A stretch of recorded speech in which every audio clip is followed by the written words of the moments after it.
Well, hey everybody, this is Parker from Games for Youth Ministry by YM360, where we make games so good, they're really good. And today we're looking at a game called Sleepwalk.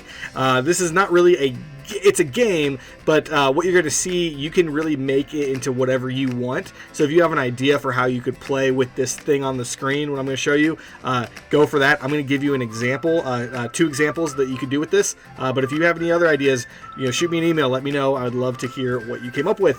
The game is called Sleepwalk. So the idea is you have a daytime and a nighttime. Okay, so hopefully that's got the gears rolling in your head on what you could do with this. And you just press the space bar, and it just swipes in between the two, daytime and nighttime, with the music that's playing. Let me turn that up a little bit so you can hear it. So there's the nighttime jazz, daytime happiness. So that's good if you're doing anything where it's like, hey everybody, you cannot move if the sun is out and everyone has to do something. Then the second that the moon comes out, they can move, and then when it goes back to the sun, everyone freezes because it's sleepwalk, and that's what you want to do. Or you can do it the opposite, where you're just like, hey, go to sleep if you see the nighttime and wake up if it's daytime. The game that I would do with this one is what you do is you take your entire youth room, you just clear it out, so get rid of all the chairs, and then use painter's tape to mark off 4 sections that are large squares in the middle of the room. And then you have this on the screen, and you take 4 decks of cards, and then you shuffle them together and just toss them on the floor. The goal is for the students to dig through those cards and get a ace through king matching all the suits. So you have 13 cards. They can be any suit you want, but they all have to match. The first team or person to do that, they're the winners. The catch is it's called Sleepwalk, so you can only move in that section if it's nighttime in that section. Let me show you what I mean by that. So you can press the space bar, and that can do the full screen daytime and nighttime, but you can also use the arrow keys.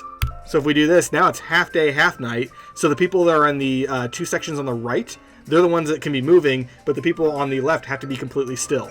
Now, if they move, they're out, and you just kick them out, and then you keep going, and you can maybe bring it nighttime for everybody. Kids can run around to whatever square that they want. They don't have to stay in a certain square, but what they do have to do is pay attention that whenever there's a change of the music, and you'll hear it when I change it, you can hear the different sounds come in.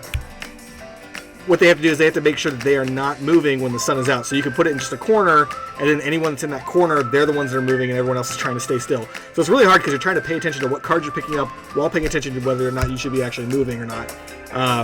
So that is called Sleepwalk. Another way you could do this is this could be a good way to do a cheering crowd type thing. So you could say, if the sun is out, I want that side of the group to cheer. And you could do a thing where it's like, sun's out there, everyone cheers, now I have to be quiet. And then flip over here, now the other side cheers, now everybody cheers, now just that corner back there cheers, or whatever it is. Sorry, I'm getting confused. I'm trying to do this and talk at the same time. So all I'm doing right now is to do that, I'm just using the arrow keys. So, up, left, right, down, all that stuff like that. And then the space bar will just jump between the two of them. So like I said, you can play really whatever game you want with this, whatever makes sense for your ministry. But this is a cool kind of board to make things a little more interesting. And you can use it however you want. So let me know whatever you do, and I'll see you guys in the next game. See ya. Oh, I can't whistle.